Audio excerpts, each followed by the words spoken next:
né, de poder, de poder desfrutar, né, desse conhecimento que tanto nos impulsiona para sermos melhores, né, que a bênção do nosso Pai possa recair sobre cada um de nós em seus lares, abrindo a nossa mente, né, dilatando a nossa capacidade de entendimento, de raciocínio, para que a gente possa absorver esse conhecimento, né, e trazer para o nosso coração, trazer para as nossas atitudes, para os nossos atos, nossa forma de pensar e agir.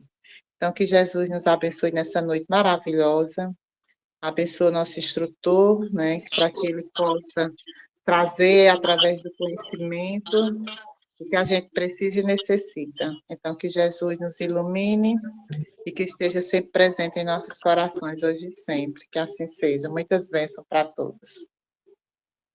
Amém. Seja assim.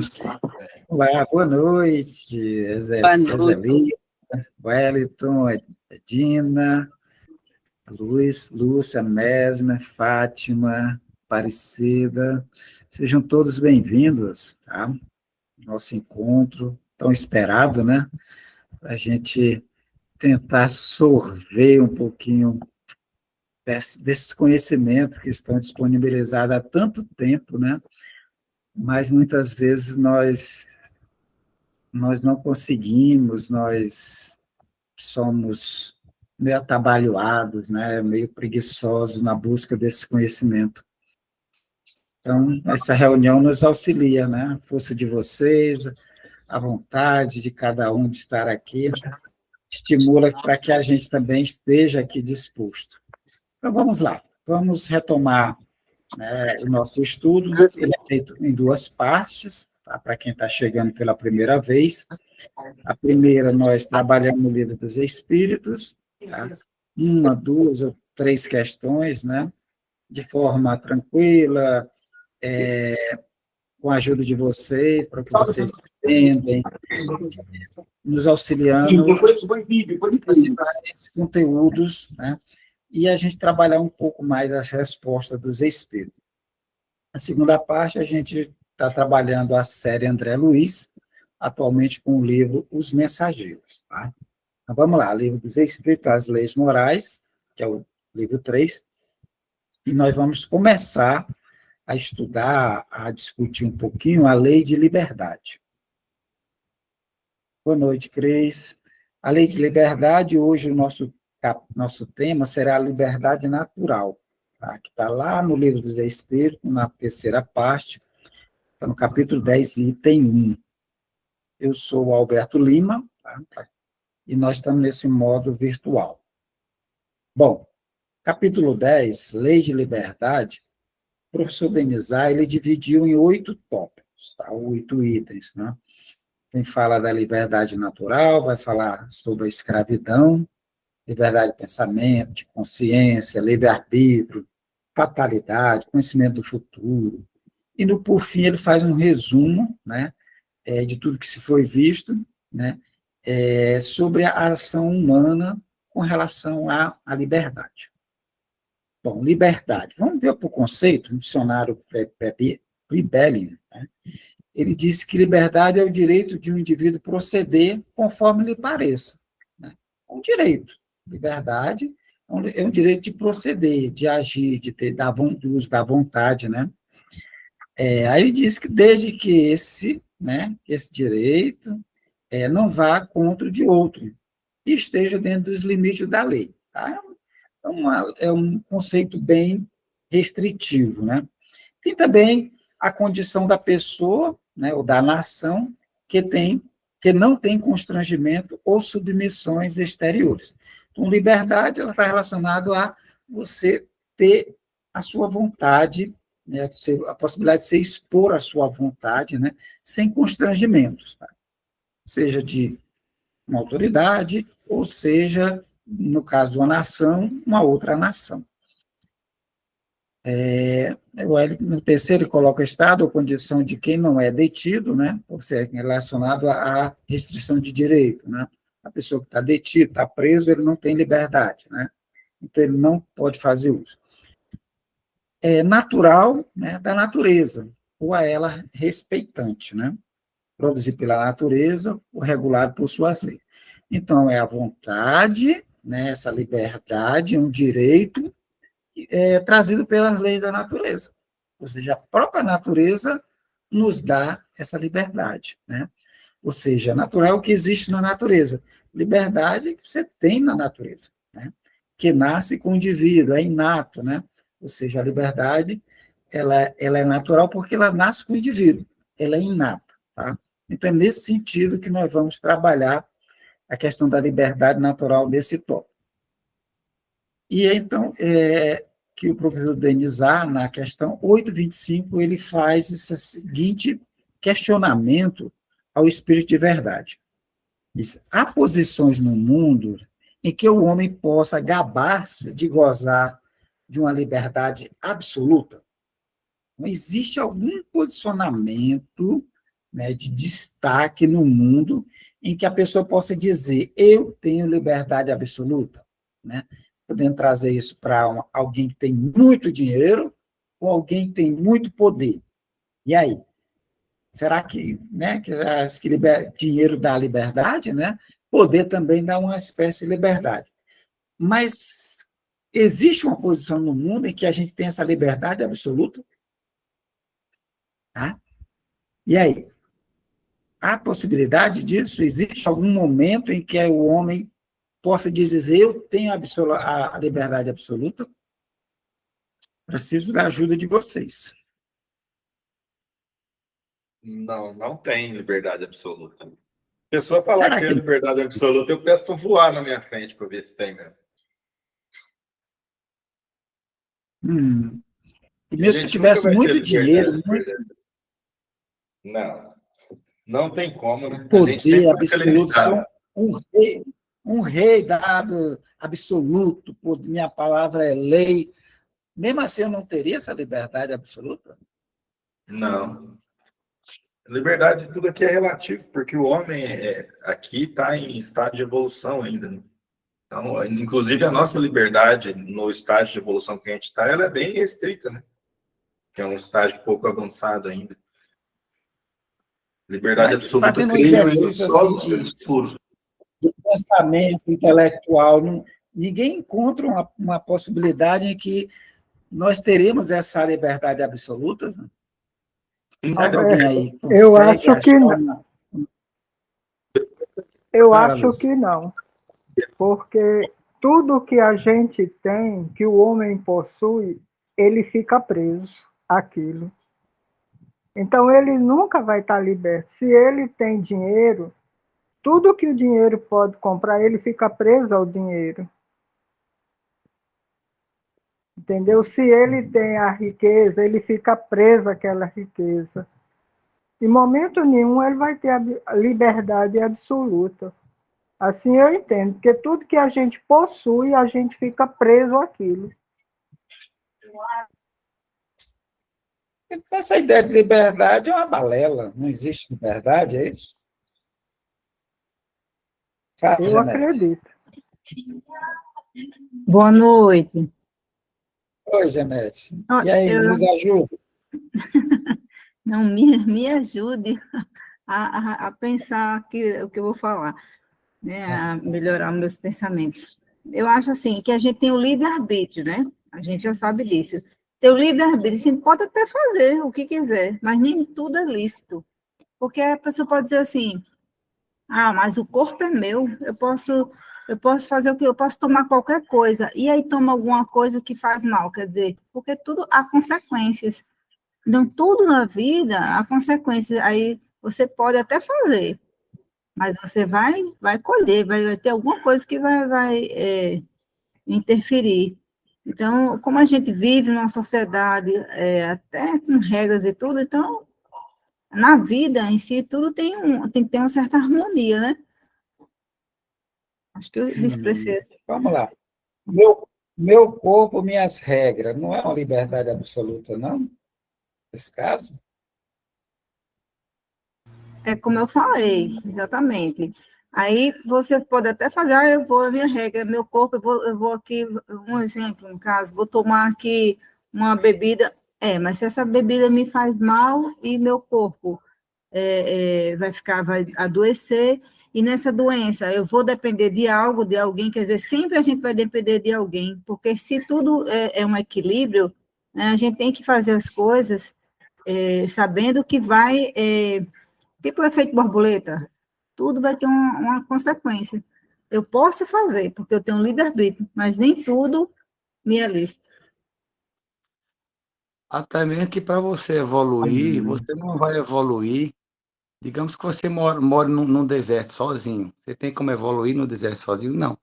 A evolução vem através dos seus atos e, geralmente, você tem alguma dívida a cumprir. Então, assim, vou pegar, deixar de paixão aí.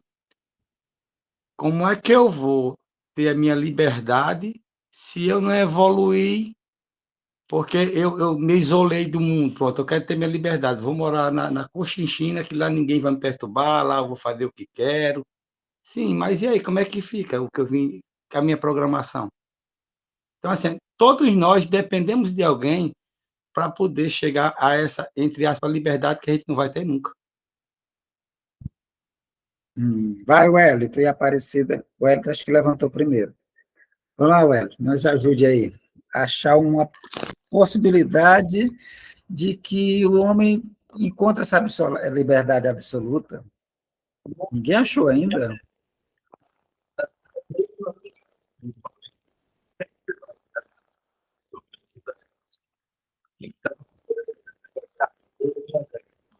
Eu acho que eu não estou ouvindo nada.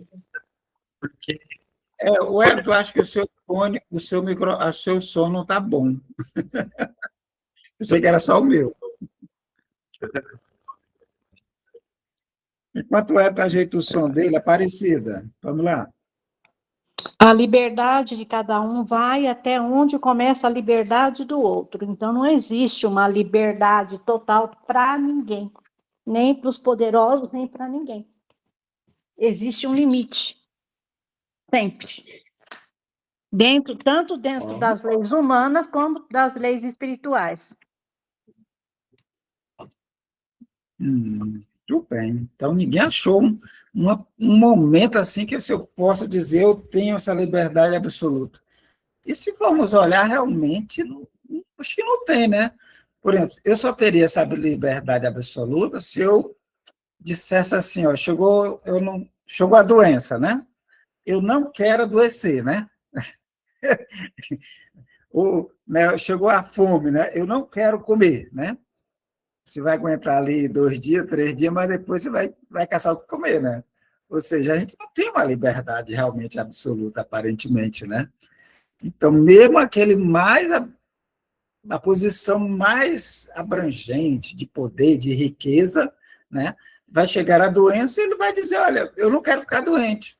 Né? Ele pode usar os meios que tiver, e você vai ver aquelas criaturas ricas e vão morrer, né? Vão pegar uma doença que não vai ter cura. Realmente, nós não vamos ter essa liberdade absoluta, aparentemente. Mas vamos ver a resposta do Espírito de Verdade? Ele vai nessa mesma colocação de você, na mesma linha. Não, tá? Não há posições no mundo em que o homem possa gabar-se de gozar de uma liberdade absoluta. Tá? Então, nós estamos, pelo menos os que se pronunciaram, estão na mesma linha, Espírito de Verdade, dizendo isso. Não tem. Tá? Não há nenhuma posição. Então, essa liberdade nossa, ela é restrita. Né? De acordo com a posição social, a gente tem uma certa liberdade, mas ela não é absoluta. O único que vai ter liberdade absoluta é Deus. O único que tem a liberdade absoluta é Deus, que ele não depende de ninguém. Né? Todos os restantes, suas criaturas, há liberdades restritas, né? Cada qual num nível. Né? Aí ele vai dizer, porque, né, ele explica, porque vós todos necessitais um dos outros, os pequenos como um grande. Então, aí vem a lei de sociedade, permitindo que nós, vivendo em sociedade, a gente possa, não, por exemplo, o Alberto não se preocupar em produzir o próprio alimento. E alguém está produzindo um alimento para mim. né? Então, eu preciso de alguém que produza o alimento, eu preciso que alguém produza a roupa, eu preciso que alguém produza o combustível, eu preciso que alguém produza as peças do computador, as roupas, de tudo que tem na minha casa, alguém produziu, né? Desde o tijolo, que usa nas fundações, assim, alguém produziu. Ou seja, nós precisamos, né, uns dos outros. Os pequenos e os grandes. Os ricos precisam muito mais ainda dos pequenos, né? Ok? Tranquilo? Ô, Alberto, Então, não existe... Fala aí, né? não, eu digo assim, e mesmo sendo essa liberdade relativa, né, que é absoluto só Deus, então, mas mesmo assim, como você disse, ela tem os níveis, né? Então, à medida que a gente, vamos supor, uma criança, então você vai, é bem restrita mesmo, né? Como se diz, né? Aí vem o adolescente, então, assim, à medida que você vai se conscientizando, você vai adquirindo consciência, devido a essa liberdade, você vai expandindo, né? A relativa, né? Não é assim? Exato. Vai aumentando. Isso. Vai Vai aumentando, aumentando né? essa liberdade. É, e tudo na lei divina, né, Edina? Se nós fizermos aquela remissão à escada de Jacó, né? Que está lá no Antigo Testamento. Jacó teve uma visão e que havia uma escada ligando a terra ao céu, né? E que tinha muitos degraus, né? Então, cada degrau desse é um estágio. É um estágio, Né? verdade. Ela pode fazer essa analogia, é um estágio. Então, o espírito mais elevado, né, de segunda ordem, ele tem mais liberdade do que um de terceira ordem, que é mais restrita, né, a liberdade dele. O espírito de primeira ordem tem mais liberdade conforme o posicionamento do espírito, ele vai tendo mais liberdade. Esse leque de liberdade para tomada de escolha é bem maior do que o que nós estamos vivendo hoje, o que uma criança tem, né, um adolescente e um adulto, né, da mesma forma. Tranquilo? Vamos mudar para a próxima? A questão 826. Qual seria a condição com que o homem pudesse gozar de a liberdade absoluta, né? A gente já tinha tentado fazer esse exercício na questão anterior, né? Ou seja, existiria uma condição que o homem pudesse gozar dessa liberdade absoluta? E aí? Teria uma condição aqui na Terra? Só se fosse como, né, os eremitas ou os ermitões que moram lá no deserto, mas enquanto ele estiver sozinho, a partir do momento que tiver alguma outra pessoa junto com ele, um homem ou uma mulher, já não tem a liberdade absoluta, porque tem que ter um limite, né? Tem que ter um respeito ali entre ambos. Então, a liberdade já não é total. E essa liberdade absoluta não é tão absoluta, né? Que ele precisa se alimentar, né? Sim, também não é tão absoluta. É igual já foi falado, Não é. liberdade absoluta só mesmo Deus mesmo. Só Deus, né? Ele precisa se alimentar. Se fosse absoluta, ele mesmo sozinho no deserto, no meio do deserto, se ele ficasse doente, né? Ele podia dizer, eu não quero ficar doente. Ele não vai conseguir, né? É o que o Espírito de Verdade coloca, ele dá esse exemplo. Olha, a pessoa se isola, né? Eremita é aquela criatura que está só, quer viver só, e vai para o meio do deserto lá, pronto. Então, ele teria uma liberdade, uma condição de que ele pudesse gozar de uma certa liberdade, né? Ele coloca uma absoluta, mas se a gente for aprofundar, a gente vai perceber que é uma liberdade que ainda não é absoluta. Não tem nenhuma colocação que pudesse dar como uma situação que ele fosse absoluto. Porque tem a questão da saúde, tem a questão da alimentação, ele depende, né, para encontrar o alimento, ele depende das plantas, se ele depende, ele não tem essa liberdade toda. Tá? Ele coloca do eremita no deserto. Agora, desde que haja dois homens juntos, né, a direita respeitar, e não terão eles, portanto, liberdade absoluta. Juntou dois, colocou uma mulher ou colocou outro homem ali no meio daquele local, pronto. Já não tem mais aquela liberdade. Ele já não, os atos dele, a vontade dele pode atingir o direito do outro. Então, ele dá esse exemplo aí, né, para uma situação de uma aparência humana aqui do momento, que você não quer ter relacionamento com ninguém, você se isola. Tá? Aí eu quero ter liberdade, eu vou me isolar, lá, como falou o mestre, lá na Conchinchina, no alto lá de uma montanha. Tá?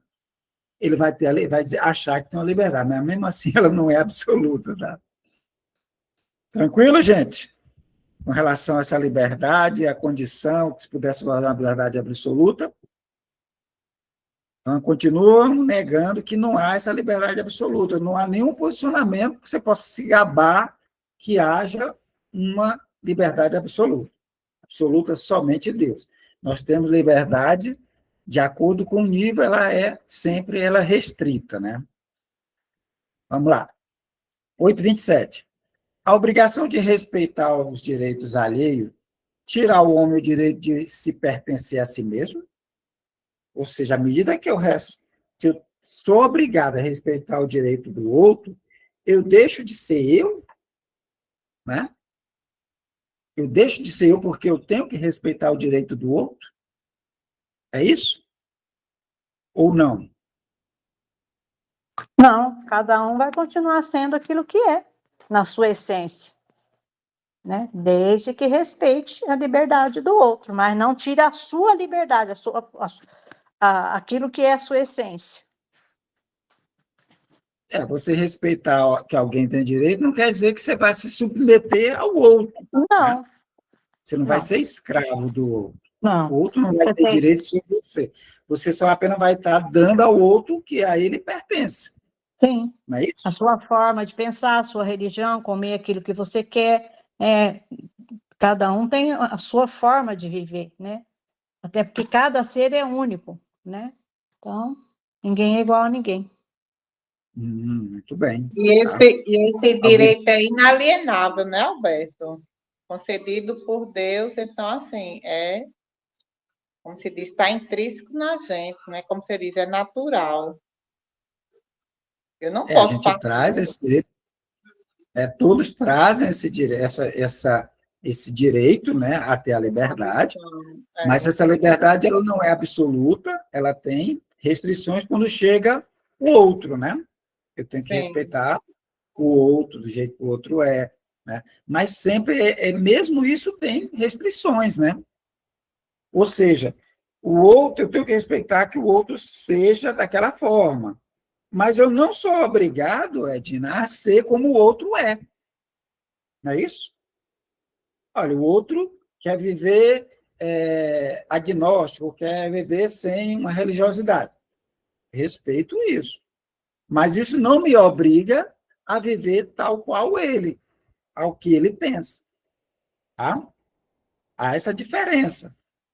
Ô Alberto, e no tempo da escravidão, né, que os escravos eles eram tidos como objeto, como coisa que pertencia àqueles senhores, né, os senhores lá. Uhum. Então, assim, eles achavam que tinha posse, dono, né? Mas a gente sabe que também tem uma certa também relatividade, né? Restrição, né? Sim, é um entendimento, né? Que só alguns, né, poderiam ter liberdade, né?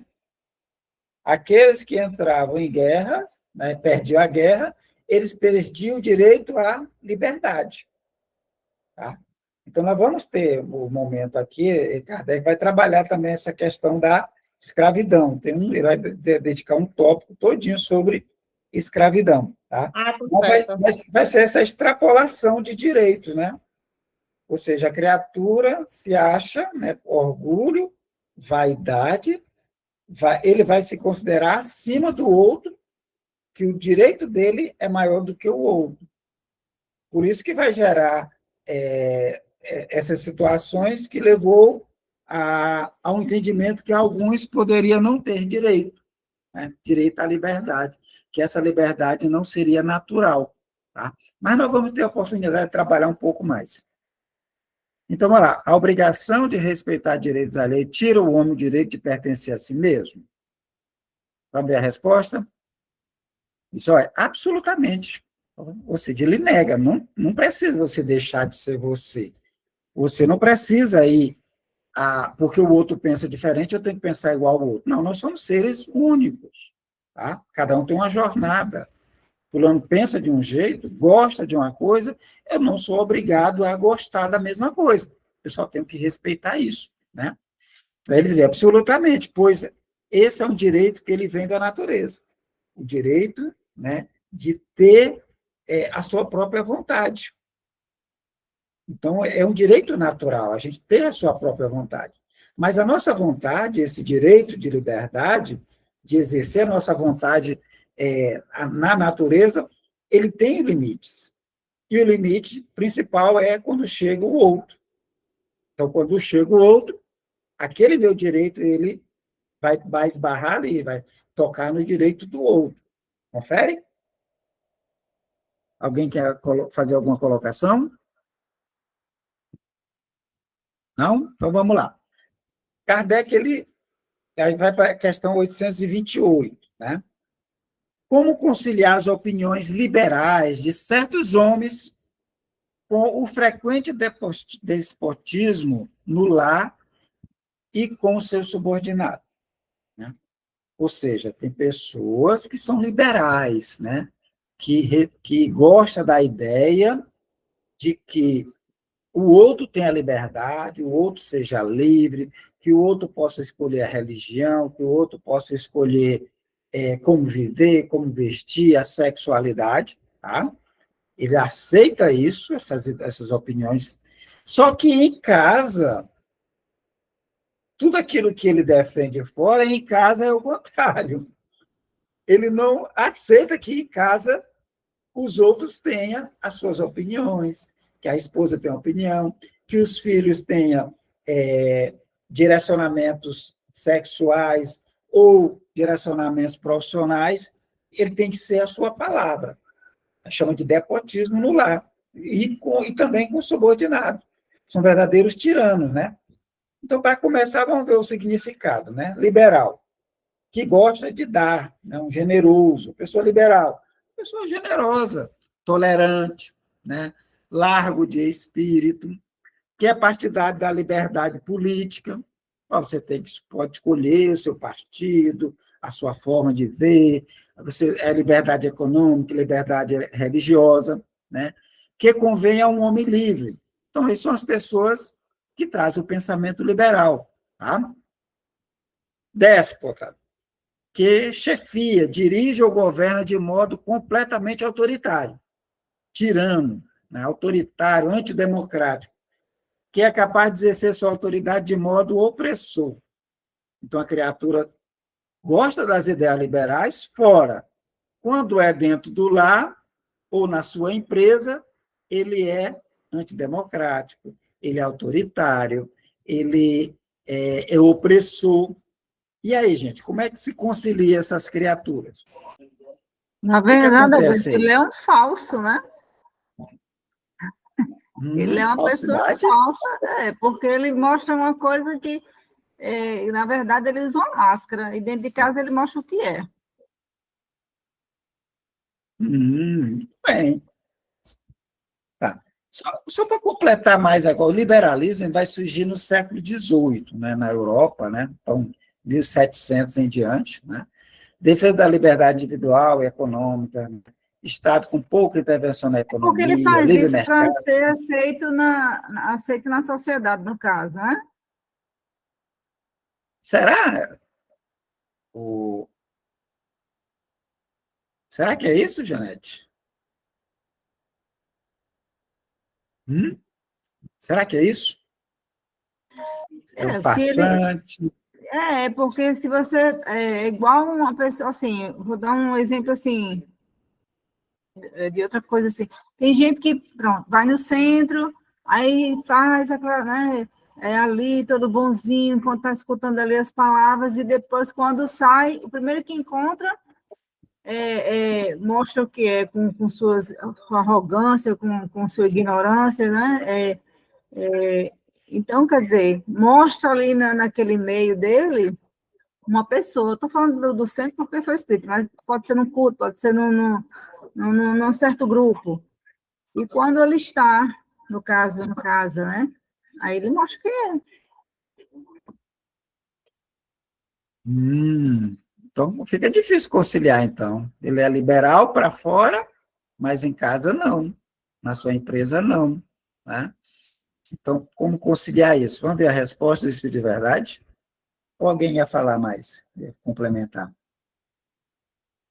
Ninguém? Roberto, Então, eu vamos lá. penso dessa forma. No Evangelho já tem, já fala dos tiranos domésticos, né? Que eles têm toda essa bondade para fora, é uma máscara, né? Que se coloca para fora, e dentro de casa eles são esses tiranos, eles têm esse egoísmo. Mas isso tudo está arraigado do quê? No orgulho, naquela forma, igual a gente estudou lá dos túmulos, é o poder que está dentro dele ainda. Ele tem essa necessidade de autoritarismo, de estar mandando. Né? Então, como para fora ele não consegue fazer isso, então ele já está meio dividido. Aí dentro de casa ele é um tirano. Evangelho demais, aqui eu mando, mas também sou odiado. Tem os prós e os contras, né? Mas o Espírito de Verdade dá uma resposta bem interessante. Vai dizer o seguinte, ó, é que possui a compreensão da lei natural. Ele compreende que deva ser assim, tá? Que deva ser respeitado, que as pessoas têm direito de escolha. Só que ele traz com ele o orgulho, né? E o egoísmo. Ou seja, eu sei que deve ser assim, mas e o meu orgulho, o meu egoísmo? Né? Aqui eu mando. Não, vale para os outros, para cá não. Né? É basicamente aí. Então, é que possui a compreensão da lei natural, mas contrabalançada pelo orgulho e pelo egoísmo. Sabem o que devem fazer. Tá? Então, ele sabe que tem que agir daquela forma. Ele sabe que assistir na palestra lá, que fala, que manda ser manso, que deve perdoar, né, que deve ser caridoso, ele sabe disso. Mas é um conhecimento ainda intelectual. Esse conhecimento não está arraigado, ele não está entranhado. Então, você tem o conhecimento do cristianismo ali, da lição do Cristo, mas não está arraigado em você. Né? A gente traz conosco, né, esse orgulho e esse egoísmo muito arraigado, né? Muito entranhado dentro das nossas atos, nossas ações. Então, quando não transformam os seus princípios numa comédia bem calculada, mas não fazem. Eles sabem, tentam misturar esse conhecimento que eles já têm, mas não fazem, não colocam em prática. Então, fica muito difícil. Então, para aquela criatura, é um choque tremendo. Ele vai na palestra, ele escuta a mensagem do Cristo, mas quando ele chega em casa, ele não quer manter aquela tirania, né? Da obediência, do não presta, não gosta, desfaz, manda, impõe o medo, né? Ele não faz o que sabe que tem que fazer. Então, ele já tem a compreensão intelectual, mas ainda não consegue colocar em prática. Vai precisar de mais tempo ainda, mais experiência, às vezes dolorosa, para conseguir entender que essa liberdade natural, ela é um direito de todas as pessoas, de todos os indivíduos, né? Fala, Janete. Alberto, também a gente pode ver isso como exemplo, o que se dizem do preconceito cultural, que as coisas vão mudando e a pessoa ainda vai tentando enxergar isso e tentar aceitar as coisas que vem modificando, né? Sim, de certo modo, sim. Né? Por exemplo, a nossa geração tinha muito problema com os homossexuais, né? Pessoas que têm opções sexuais diferentes, né? A nossa geração tinha muito isso. Então, tinha muito apelido, né? E vem os novos conhecimentos, a nova percepção, né? Muita gente sabe que não deve, que não precisa, mas lá já traz entranhado aquela cultura, aquele modo de agir, de falar, e muita gente se pega em não saber nem como falar, ou calar.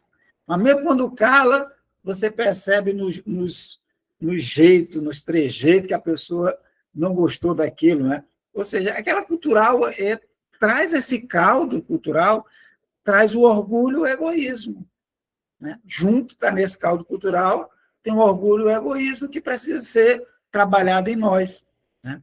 A gente ainda se observa ainda o outro, né? Como se aquilo fosse algo muito importante, o outro agir conforme a sociedade quer. Gente, se a pessoa quer agir daquele jeito, que deixe, né? Mas isso é complicado para esse caldo cultural, né? Ou seja, eu sei que ele tem o direito, mas a cultura dizia que não era bem assim, que não podia agir, que não é para estar dois homens se beijando num shopping, duas mulheres se beijando. Aí vem aqueles embates, né, muitas vezes internos, que muitas vezes alguns não conseguem também ainda trabalhar em si. E isso também se reflete, né, às vezes em casa, né? O pai não aceitar o filho, a opção sexual do filho, né? O trabalho, a profissão da esposa e tudo mais. Vai, Janete. Desculpa, estou só... Não, mas eu vejo também assim, eu não sei se eu estou errada, mas que tem que ser trabalhado dos dois lados. Tanto o lado que está vendo que as coisas estão mudando, né? Eu digo assim, pelos mais velhos, os idosos, e o outro lado que está nessa mudança já, entender que para o outro ainda está com dificuldade de ver aquilo com naturalidade. Acho que assim, os dois lados têm que ser trabalhado. Ou eu estou errada? É complicado dizer que está certo e que está errado, né? Às vezes eu estou conversando com meu pai, né? E ele é de uma época, 80 anos, 90 anos atrás, né? 80 e pouco, quando ele começa a ficar na fase adolescente. Então, ele tem conceitos e palavreados que aí, meu pai, isso é preconceito, isso é racismo, cuidado, isso da cadeia. Ele, estou falando só com você, mas não pode se controlar, né? Ou seja, é muito complicado esse orgulho e esse egoísmo, né? Que está nesse caldo cultural. Aí você pega os jovens, não, tem que se expor, aí, ou seja, vai haver choques ainda, né? Mas vai haver choque por causa de questões culturais, da nova cultura que está surgindo, que surge dentro da própria cultura, né? Mas é tudo misturado ainda. A gente saber que tem a lei natural, que você tem a liberdade de fazer, né? E tem também que alertá-lo que tem consequência. Muitas vezes vai estar em ambientes que não vai ser aceito, né? Vai ter preconceito. Ainda vai ter uma luta constante, né? Tranquilo?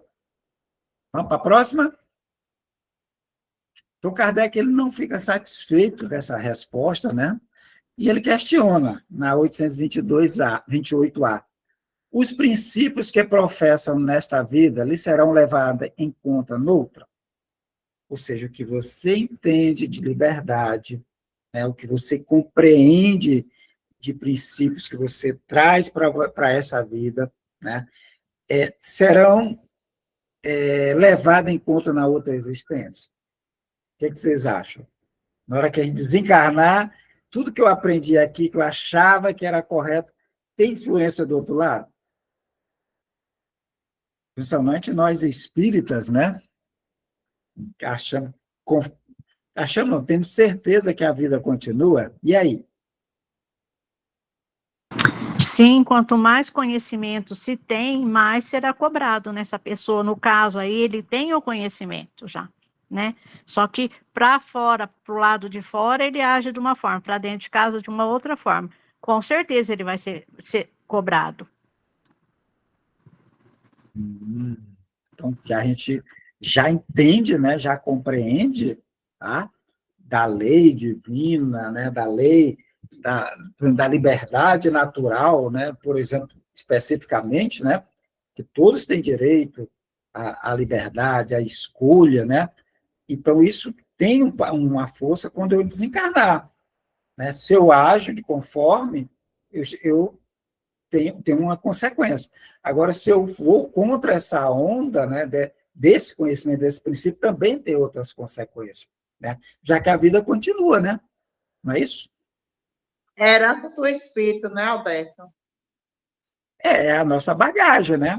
A gente leva conhecimentos, né? Mas leva vícios também, não é? A gente leva vício, a gente leva preconceitos. A gente vê lá no Mensageiro aquele senhor que desencarna, né? E estava atrás dos escravos dele. Ele estava lá fazendo petição para devolver os escravos dele. Né? Desencarnado. Já tinha havido mais de 40 anos, né? Quase 50, 60 anos, já tinha já abolido a escravidão no Brasil, e ele estava lá no mundo espiritual atrás dos escravos. Tá? E no Espiritismo a gente vai ver isso. Os mensageiros, esse mensageiro, ele serve muito bem para nos conduzir, porque ele nos dá como é a sociedade do outro lado. Ele dá muitos detalhes, né? Os mensageiros trazem muitos detalhes da vida do que você acredita, aquilo que você chega do outro lado, né? Você acredita que morreu, você vai ficar dormindo, né? É um princípio que você professa aqui, ó, morreu, acabou, você vai ficar dormindo, esperando o juízo final. Lá no mensageiro vai ter lá, né? Vai ser narrado lá as criaturas dormindo. Só num posto, né? Só no posto de socorro avançado, tinha 1980 espíritos dormindo. Então, tudo indica que serão levados em conta do outro lado, né? Vamos ver a resposta?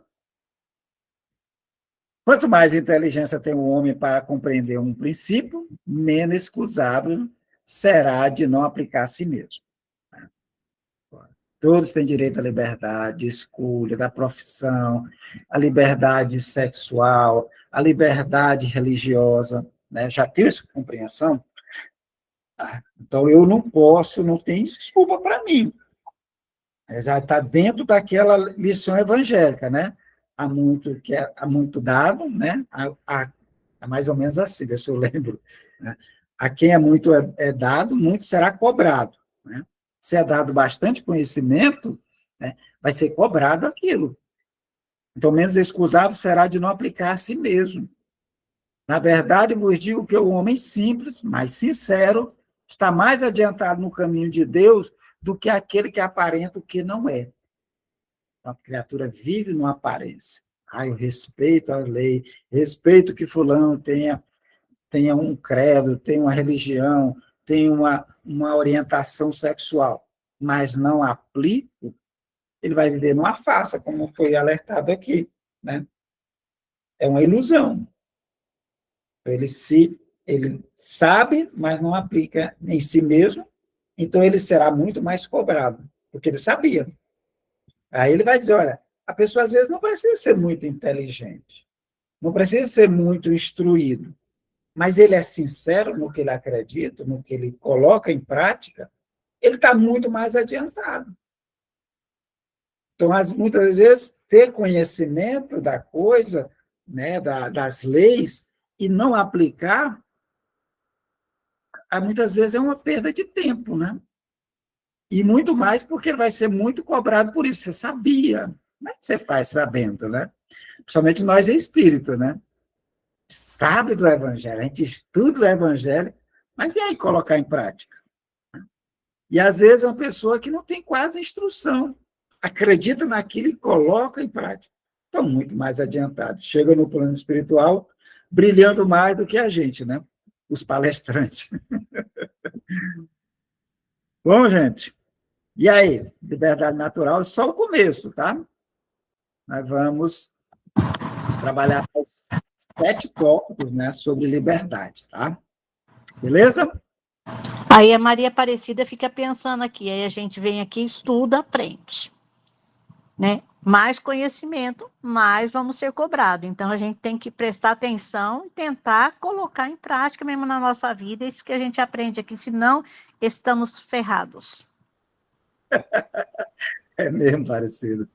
Mas é um dos mandamentos, né, do espírita, né? O Espírito de Verdade vai dizer, espíritas, primeiro mandamento, né, amai-vos, né? Segundo mandamento, instruí-vos. Porque, Alberto, mas eu leio e não faço, eu não consigo, né? A gente relembra lá Paulo, né? O que eu não quero, eu faço, o que eu preciso fazer, eu não faço, né? Mas está de acordo com o nosso desenvolvimento. Mas se eu já sei isso, se eu já me cobro, né? Isso é um avanço. Pior se eu não soubesse, eu não tivesse lido, eu não tivesse discutido, estaria numa situação muito mais gravosa do que aquela que eu estou absorvendo. Tá? Eu estou trabalhando essas informações. Vai chegar um momento que essas informações, conhecimento, vão ter um sentido tão grande em que a minha decisão vai ser muito mais fácil. Eu, então, tomo a decisão definitiva de seguir o caminho das leis divinas, né? Mas, por enquanto, a gente luta, briga bastante ainda. E quando a consciência alerta, já é um bom sinal, né?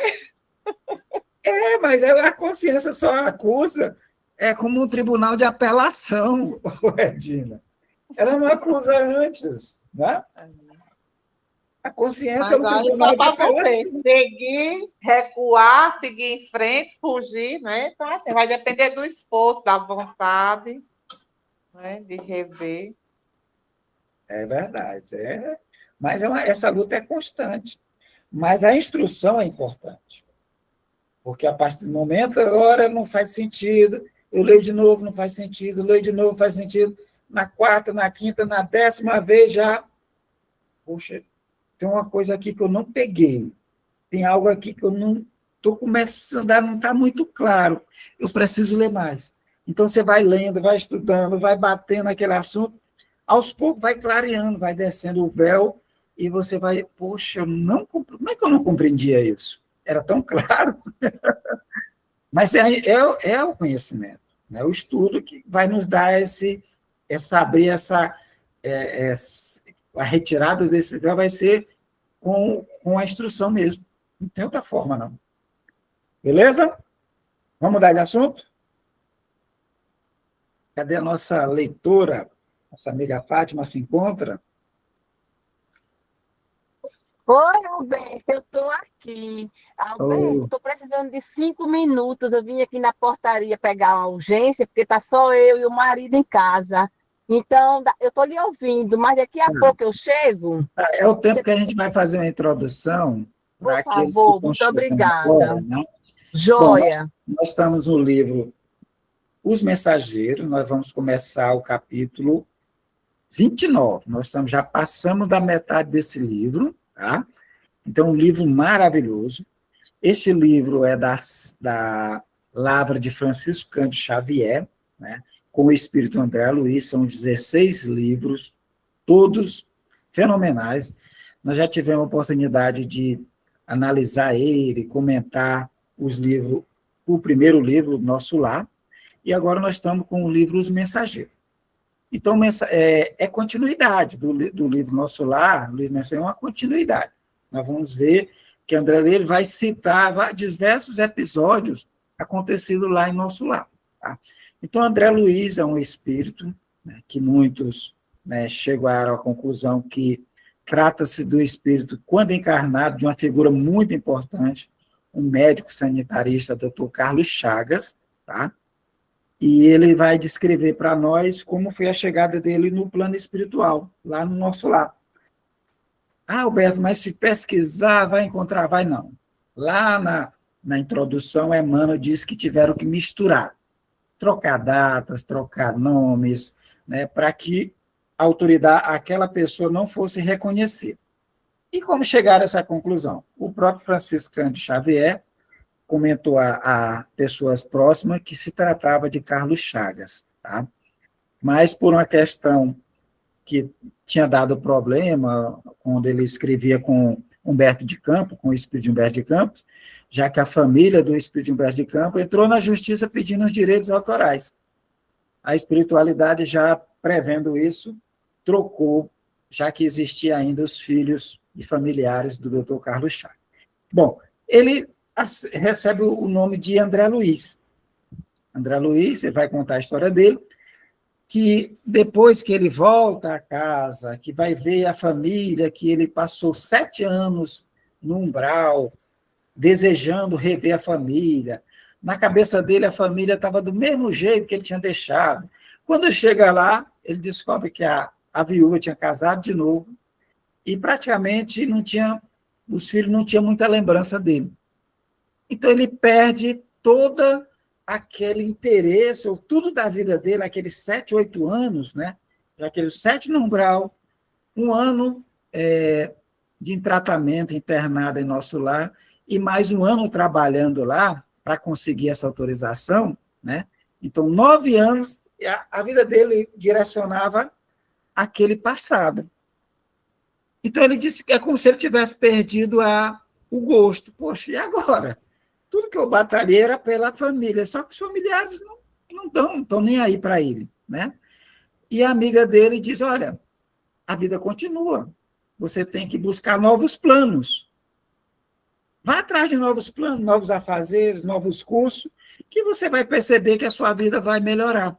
Então, ele se candidata a um curso para ser mensageiro em outro ministério. Como ele tinha bastante bônus horas, foi aceito, né? E ele foi, então, e ele vai nos narrar 1 semana de quando ele chegou lá nesse ministério, né, nesse curso, que é tipo uma universidade, gente. Tá? Então, os espíritos se preparam para reencarnar, fazem curso. Aí eu quero ser cientista. Aquela criatura que vem para ser cientista, quero ser médico. Há uma preparação no mundo espiritual.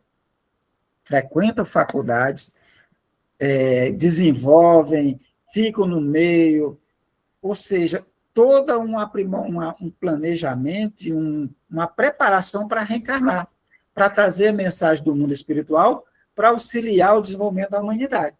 São os mensageiros. Tá? Então, André Luiz se candidatou e ele está narrando que no dia que ele chega, ele já vai ouvir uma palestra gigantesca, né? Depois ele vai ouvir tinha mais de 3.000 nessa palestra, ele escuta umas 12 criaturas lá que tinham feito curso, tinham reencarnado e tinham falido. Então, é muito elucidativo para nós essas informações. Depois, ele é escalado para vir para a Terra, para a crosta, onde estão os humanos encarnados, em missão de auxílio. Ele vem com o instrutor, Aniceto, e mais um colega. E vem, não nos meios de transporte usuais, eles vêm volitando. E eles vão entrar no umbral mesmo. Quando chega no umbral, eles não tinham a capacidade de vencer aquelas energias, tiveram que vir andando. Esse andar estava próximo de um posto de socorro, né? Um posto de socorro que era um castelo medieval e que tinha uma equipe lá de 400 trabalhadores dentro do umbral grosso, trabalhando em auxílio àqueles irmãos que estão no umbral, mostrando para nós que Deus não nos abandona em nenhum momento. Porque ele descreve lá o trabalho desse posto, estava recebendo 400 espíritos da Segunda Guerra Mundial, que foram levados para lá. Fora isso, tinha os atendimentos de lá. Eles nos mostram que tinha 1.980 espíritos dormindo lá, né? Tinham outros que estavam enlouquecidos, tinham acabado de acordar, né? E eles estavam lá em tratamento. Bom, feito lá, fez uma prece, ele nos conta maravilhosamente os efeitos físicos que uma prece faz em nós, né? Depois eles voltam para o castelo e começam a chegar visitas. Chegou visita da colônia Campo da Paz, que fica a 18 quilômetros, né, do posto de socorro. E depois ele nos conta que chegou uma família conhecida do do administrador e da Ismael, a esposa dele, né? E eles estavam lá e veio uma filha dele e uma sobrinha. E hoje nós vamos ter contato, né? Tivemos contato com o pai dessa sobrinha, que é o senhor Bacelar, e agora nós vamos ter contato com a filha e a sobrinha do senhor Bacelar, tá bom? Fátima, está disponível? Sim, já cheguei. Vamos lá. Vamos, capítulo 29, notícias interessantes.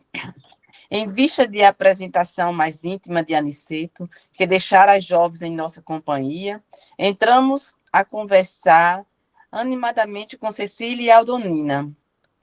A primeira tinha sido filha dos Bacelares, quando na crocha. A segunda era uma sobrinha do chefe da família, que aguardava a volta da mãezinha para a organização de um lar na cidade próxima. Ambas demonstravam magnífico desenvolvimento mental, robusta inteligência e notável capacidade de expressão. E enquanto os nossos maiores se conversavam afastados, cogitando de assunto privado, Vicente e eu ouvíamos as jovens encantados com a sua nobreza e vivacidade. Verificava que o quadro era idêntico à paisagem social da terra, apenas diferindo quanto aos sentimentos reais. Não havia qualquer nota de falsa apresentação. Em tudo a alegria pura, a simplicidade fiel e a sinceridade sem mácula. Bastante, Fátima. Então, ele falou da questão social, a paisagem social. Gente, é igual aqui. A gente, às vezes, vai visitar um amigo, um parente, vai almoçar, lanchar na casa de alguém, né? A gente não se encontra no barzinho, numa festa. A mesma coisa no plano espiritual. Há essa parte social dos espíritos. O espírito não está lá só sofrendo ou só trabalhando, não. Eles se reúnem, né? Fazem um encontro, escutam, ouvem música, tocam instrumento, cantam, tudo como se aqui fosse, né? Idêntica essa paisagem. A diferença que está é que não há qualquer nota de falsa apresentação. Ou seja, os espíritos mais elevados, eles sabem exatamente o que a criatura está pensando. Aqui, né, você vai para uma festa, você está sorrindo, mais chateado, né? É possível aqui, na crosta. Lá, não. O que você pensa, o outro espírito é capaz de ver. É como se a gente tivesse uma televisão de 70 polegadas e tudo que você pensar aparece ali no lado. Aqui, não. Então, eles se reúnem, conversam, brincam. Eles, olha, o que é de diferente é que não havia qualquer nota de falsa apresentação. Tudo a alegria pura, a simplicidade fiel, a sinceridade sem mácula. Então, os espíritos elevados se reunindo um pouquinho, esclarecido, não há falsidade. Tá bom? Valeu. No desenvolvimento espontâneo da palestra, falou Cecília com graça. Estou trabalhando há muito para alcançar um prêmio de visita a nosso lar. Minhas superioras prometeram-me semelhante satisfação para o ano próximo. E sorrindo rematou expressivamente. Entretanto, para consegui-lo, tenho de atender a umas tantas obrigações importantes. Pois que, disse Vicente admirado, é preciso tanto? Sem dúvida, tornou a jovem bem-humorada. O meu amigo talvez não esteja convencido quanto ao brilho de sua atual posição. Viver em nosso lar é uma grande bênção. Acaso não o terá compreendido ainda? Sorrimos todos. E reafirmando o conceito, Cecília continuou. Só um instante. Ok. Então, o que é que ela está esclarecendo para nós? Elas moram numa colônia dentro do umbral grosso, região escura, sombria, né, muito densa. E ela diz, olha, que está trabalhando para conseguir uma viagem. Tá? Ela quer uma viagem para nosso lar. É um prêmio para ela, né? Ela está dizendo que é um prêmio. Tá? Ela ir a nosso lar. Ou seja, o intercâmbio das colônias espirituais existem. As colônias espirituais, o morador de uma visita a outro e assim sucessivamente. Só que ela está numa colônia espiritual de baixo nível, abaixo de nosso lar. Então, ela era o prêmio que ela está solicitando, mas ela só no ano seguinte é que iam dar para ela. E que um morador de lá, que é Vicente, né, sorriu, mas é preciso tanto, né? Tanto esforço para poder ter uma autorização para visitar nosso lar, né? Aí ela vai dizer que sim, é uma bênção morar em nosso lar, gente. Vocês conseguem entender isso aqui? É como se fosse, por exemplo, nós, né? Por exemplo, desejo uma profissão. O Wellington queria ser advogado, né? Antes, né? Ele orava, desejava, ele se esforçou muito, anos e anos, para conseguir passar no Enem, no vestibular, para conseguir o curso, para ser habilitado. Depois, muito esforço para conseguir o AB, né? Hoje, a criatura olhando, né, o advogado lá, e a criatura que tem um desejo, ela olha, né, poxa, um dia eu vou conseguir aquilo. A gente que está lá naquela posição, a gente olha e diz, poxa, né, a gente nem valoriza a posição que a gente está. Muitas das vezes, tem criaturas orando, pedindo há anos para que a divindade conceda a ela a ter uma vida na qual nós hoje estamos vivendo, gente. Ter uma família, ter filhos, ter um trabalho, né? Ter umas condições de sobrevivência melhor. Só que, às vezes, a gente não se dá conta que tem situações piores que a nossa, e as pessoas desejam isso. É o que aconteceu aqui nesse episódio. Para André Luiz, né, e para Alfredo, para Vicente, viver em nosso lar, eles eram cidadãos, era a coisa mais comum, né? Mas para alguém em uma outra cidade, olha o esforço. Perceberam isso? Né? Olha o esforço que tinha, mais de ano trabalhando, para conseguir aquele prêmio para visitar nosso lar. É muito interessante, né? Vamos, Fátima. Segundo os instrutores que nos visitam em Campo da Paz, os seus ministérios são verdadeiras universidades de preparação espiritual. O ensejo educativo neles é imenso, e chego a crer que, para avaliar a extensão das benesses que Jesus lhe concedeu, seria necessário viver em alguns anos em nossa colônia, onde o trabalho ativo de vigilância e assistência é mais imperioso, mais exigente. Em nosso lar, porém, objetei, temos igualmente grande número de sofredores. A regeneração é uma colmeia de milhares. Só um instante, Fábio, vale a pena a gente lembrar. Então, o que Cecília fala para ele, né? Olha, você não compreendeu que você está na situação melhor, né? Basicamente isso. Você não está compreendendo, não. Né? Que você vive numa situação que a gente deseja tanto.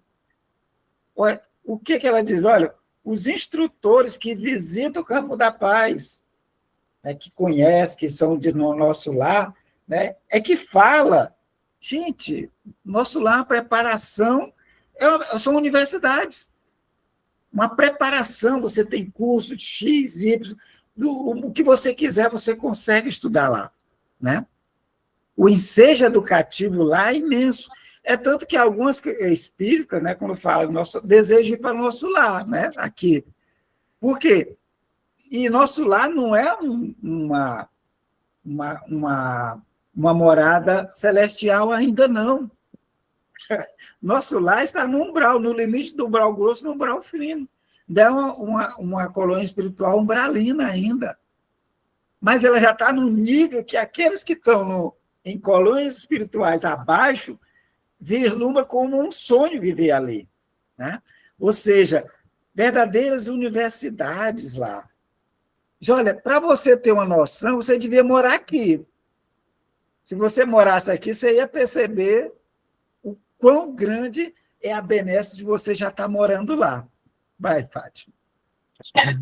A interlocutora, todavia, revelando profunda cuidado nas observações, considerou: você diz muito bem, quando se refere a colmeia, significando possibilidades de trabalho, creia que os sofredores que atingem o seu núcleo já se encontram a caminho de excelentes realizações.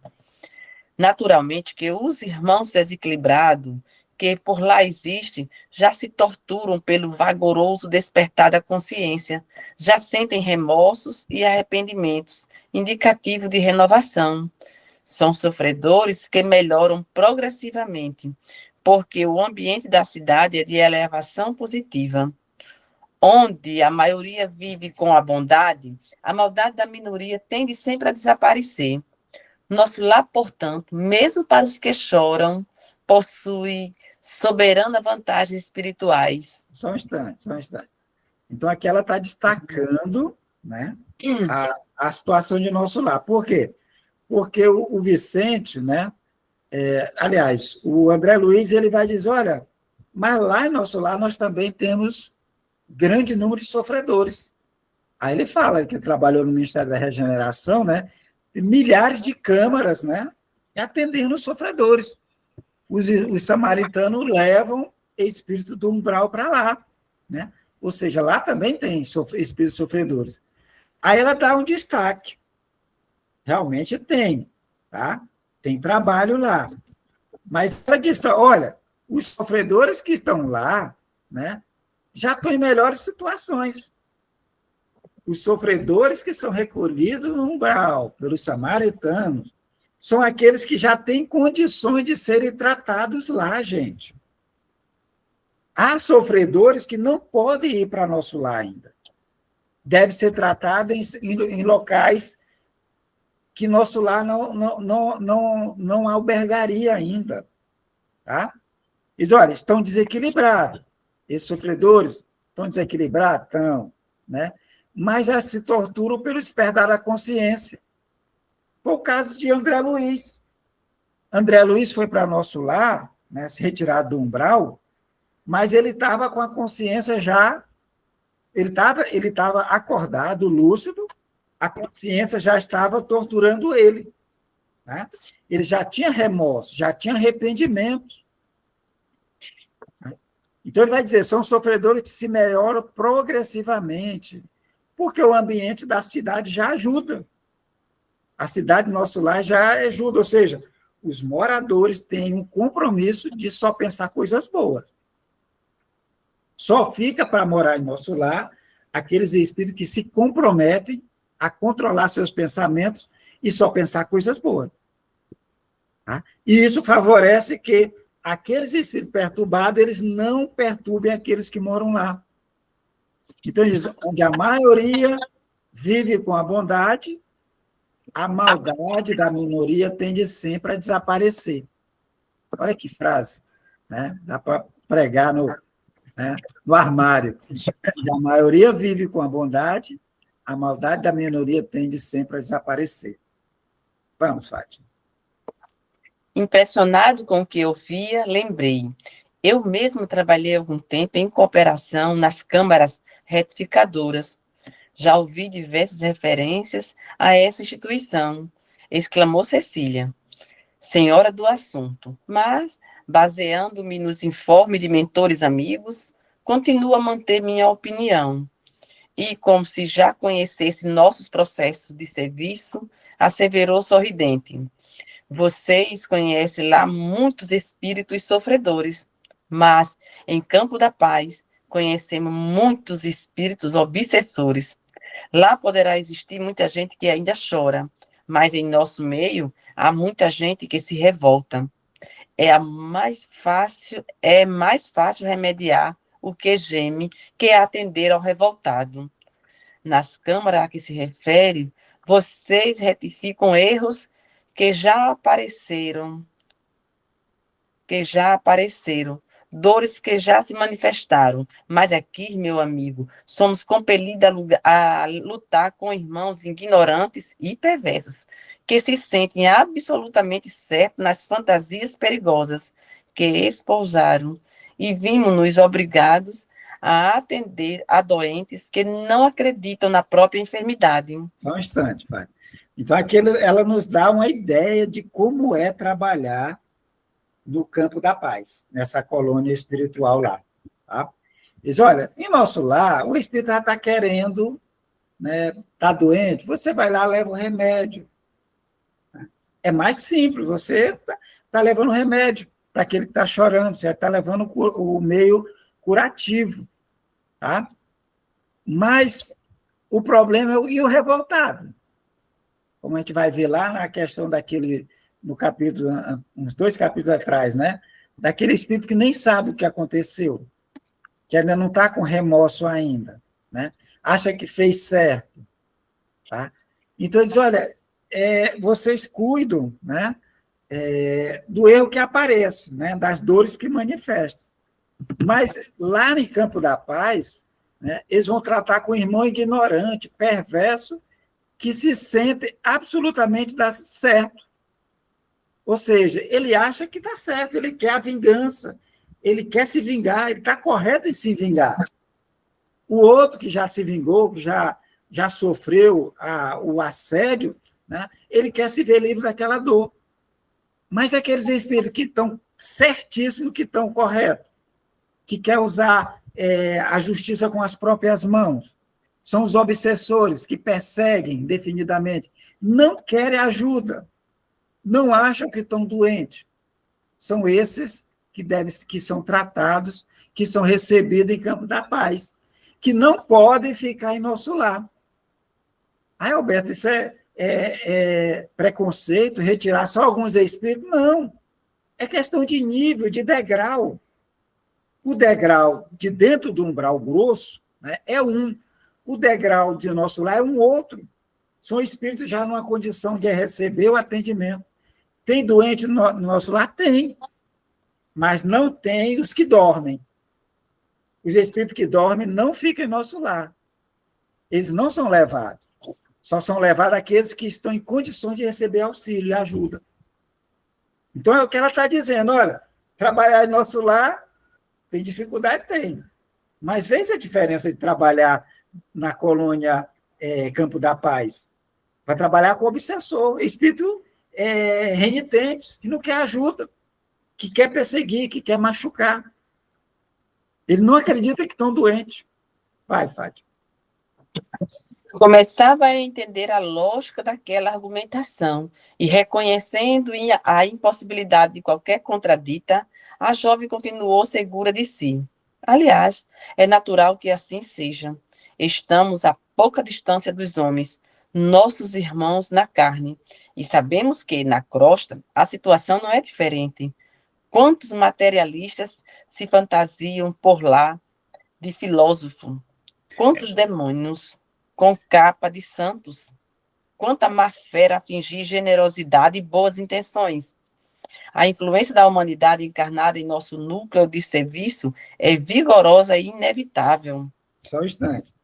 Então, eles, olha, nosso lar está afastado. Segundo os dados, Haroldo, ele nos diz que umbral fica de 50 a 100 quilômetros da crosta da qual nós estamos. Já começa um umbral ali, que vai de 50 a 100 quilômetros. Quando está finalizando esse umbral grosso, é a colônia nosso lar. A colônia Campo da Paz fica dentro, fica bem próximo da crosta. Por isso que ela diz, olha, é natural que seja assim. Os que desencarnam chegam com essas concepções. Desencarnou, ele continua, se era perseguidor, ou que está sendo perseguido, ele passa a ser perseguidor. Então, ela vai dizer, olha, é muito próximo, né? Então, os materialistas que estão aqui na crosta, ao desencarnar, vão para onde? Para o nosso lar? Não, vão ficar aqui, né? Ou seja, aqueles que se fingiam de santos, né, para fazer o mal, né, que utilizam instituições, a igreja, e ONG para praticar o mal, né, estão aqui perto, vão para nosso lar? Não vão. Né? Quanta má fé a fingir generosidade e boas ações. É tudo aqui na crosta, gente. Acabou a crosta, já começa o umbral. Então, a influência da humanidade encarnada em nosso núcleo de serviço é vigorosa e inevitável. Então, o Campo da Paz sente muito mais a influência nossa de encarnado do que nosso lar, que é mais distante. Vai, Fátima. Vicente, que ouvia atencioso, obtemperou. Deduzo de tudo isso manifestações sacrificiais muito grandes, mas o trabalho em campo da paz deve ser altamente meritório. Incontestavelmente, respondeu a jovem. A história da fundação é interessante. Alguns benfeitores, reconhecidos a Jesus, resolveram organizar, em nome dele, uma colônia em plena região inferior, que funcionasse como um instituto de socorro imediato aos que são surpreendidos na crosta com a morte física, em estado de ignorância ou de culpas dolorosas. O projeto mereceu a bênção do Senhor e o núcleo se criou, há mais de 2 séculos. Nem todos os espíritos envolvidos, no entanto, estimam o serviço nesse órgão de assistência constante. A maioria dos missionários vitoriosos, ao se ausentar da terra, necessita refazer energias, por direito natural do trabalhador fiel, e os mentores de nobre posição hierárquica têm seus programas e serviços que não devem quebrar, em obediência aos desígnios do Senhor. Deste modo, nosso serviço é ativo, mas nossas aquisições são lentas e devemos sempre esperar por cooperadores que se eduquem na própria colônia, em benefício geral. Ganha-se excelente compensação. Temos direito a grandes valores intercessórios, mas, por isso mesmo, nossas responsabilidades não são pequenas.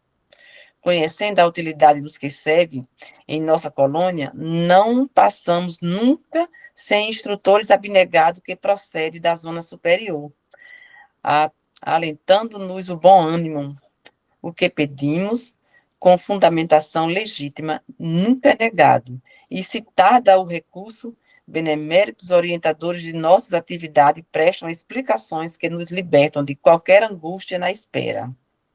Por isso, nosso grupo está sempre coeso e muitos preferem adiar certas realizações sublimes para permanecer ao lado de companheiros antigos, aos quais se unem com desvelado amor.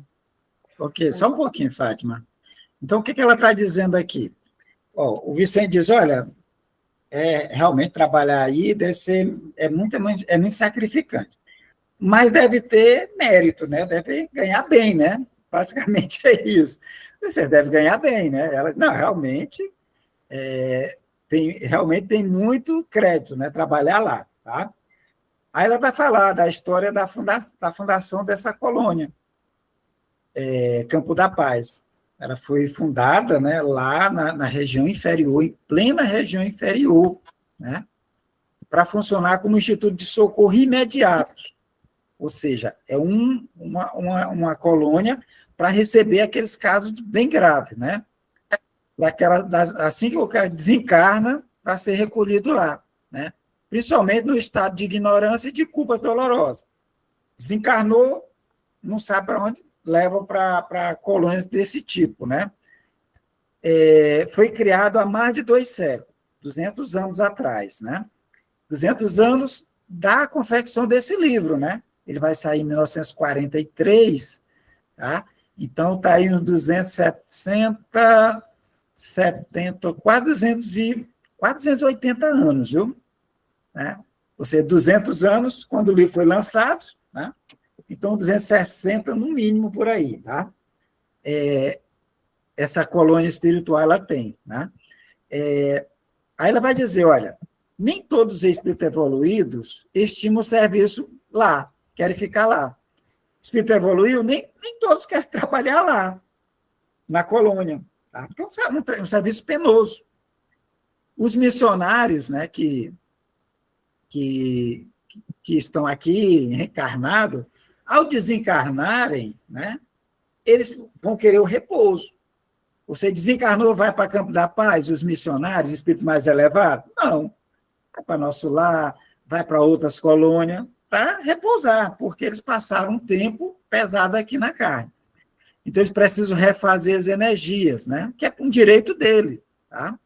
Os mentores que vão lá auxiliar, têm os trabalhos também. Tem os mentores que auxiliam lá? Tem, mas também eles têm o trabalho em outros cantos, em outras cidades, em outras colônias. Então, não pode ficar direto lá. Tá? Então, o que acontece? É muito serviço, e como são poucos trabalhadores, né? Eles têm que se desenvolver lá.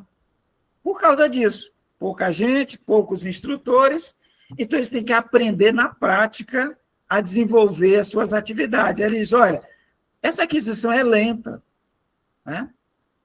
Os cooperadores são preparados na própria colônia, não tem para onde correr, tá?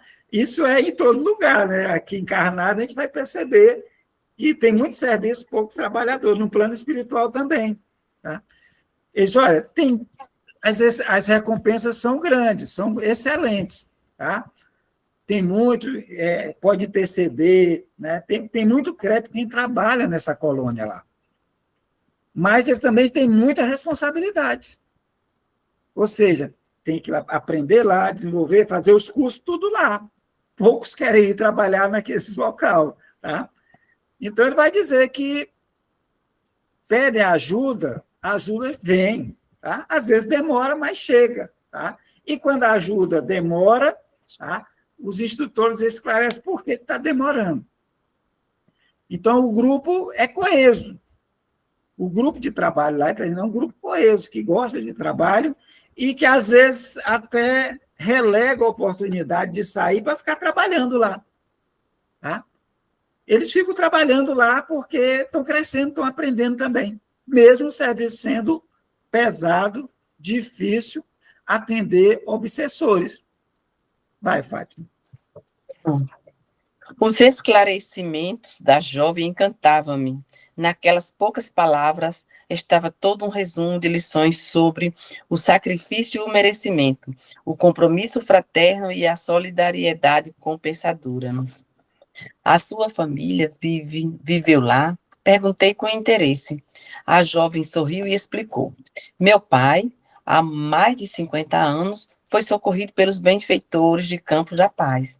E, restabelecida a saúde espiritual, fixou-se na colônia, com razoável impulso de amizade e gratidão. Mais tarde, minha mãe reuniu-se a ele e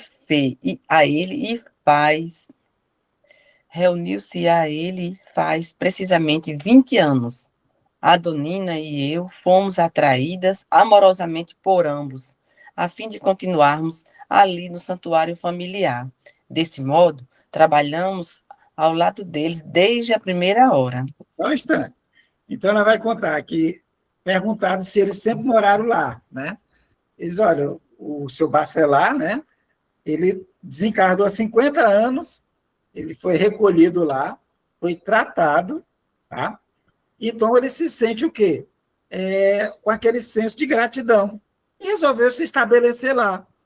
Aí veio a esposa e depois a filha, né? Depois ela foi, e a sobrinha, e fizeram um núcleo familiar. Só ela, a Cecília e a Aldoninha, estão há 20 anos trabalhando nessa colônia. Tá? 20 anos, montando o seu ambiente, a casa, esperando os familiares desencarnar. Eles têm muito poder de intercessão, estão levando e montando a família lá. Bacelar 50. Né? Ela já está há 20 anos trabalhando, esperando aqueles entes queridos retornarem. Vai, Fábio. E tem muitos programas para o futuro, indaguei. Cecília fez um gesto que lhe caracterizava o coração de moça sonhadora e redarguiu. Temos muitos projetos e problemas a resolver, mas estou aguardando a chegada de alguém que ainda se encontra na Terra. Lindo, né? Ou seja, os espíritos desencarnam, são tratados, voltam ao equilíbrio e remontam as suas famílias. Isso é padrão, gente. Aqueles que se amam, se buscam. Eles se buscam. Desencarnou pai, mãe. Se estão bem, se eles estão reequilibrando, eles estão trabalhando. Nós vimos a situação lá de Ricardo, lá em nosso lar, né? Ricardo desencarnou, passou 30 anos trabalhando para comprar casa. E da casa para receber a esposa e as filhas e o filho. É o mesmo processo. Desencarnou, a gente vai, se a gente se reequilibra rapidamente, começa a trabalhar, porque vai chegar a família. Os que ficaram vão ter que ir, não tem nenhum vai ficar virar pedra aqui, todos retornam ao mundo espiritual. E eles vão se encontrando, vão ser feita intercessão, alguns são recolhidos, mesmo sem crédito, mas pela intercessão. Foi o caso de André Luiz. A mãe dele intercedeu por ele, em várias colônias espirituais, tentando resgatar. Ele não foi resgatado porque ele não quis antes, ele fugia. Quando ele estava pronto, foi resgatado para nosso lar. Ele tinha crédito para lá? Não. Ele foi como um doente. Os doentes assistidos. Foi restabelecido o equilíbrio, começou a trabalhar, ganhou o título de cidadão de nosso lar. Que outros desejam, né, e almejam morar em colônias tipo o nosso lar. A Cecília está trabalhando mais de ano para conseguir uma viagem lá. Porque lá tem universidades, lá, nosso lar tem estrutura de preparação de mensageiros, coisa que Campo da Paz não tem essa estrutura. Mas mesmo assim estão lá trabalhando porque tem a família. Tranquilo? Beleza? Gostaram? Muito bom. Maravilhoso. Muito bom, ótimo. Bom, só gratidão a vocês por estar, Boa noite, gente. por ouvir, Boa noite. Participar, Boa noite. ajuda bastante. Tá? Vamos fazer a nossa prece de encerramento. Coração cheio de gratidão por esse momento, por essa oportunidade. A todos vocês que recebem, né, os influxos magnéticos da nossa voz, a participação de vocês, nos auxiliando, permitindo que nosso estudo ocorra em harmonia. Obrigado a todos vocês por essa oportunidade, obrigado à Espiritualidade Amiga, aos nossos mentores, a todos que nos auxiliaram, a essa obra maravilhosa de Kardec e do nosso amigo Chico. Nosso muito obrigado. Que Deus os abençoe a todos. Tenham uma ótima semana. Muito obrigado, gente. Boa noite, gente. Boa noite a todos. Boa noite. Boa noite. Tchau. Tchau.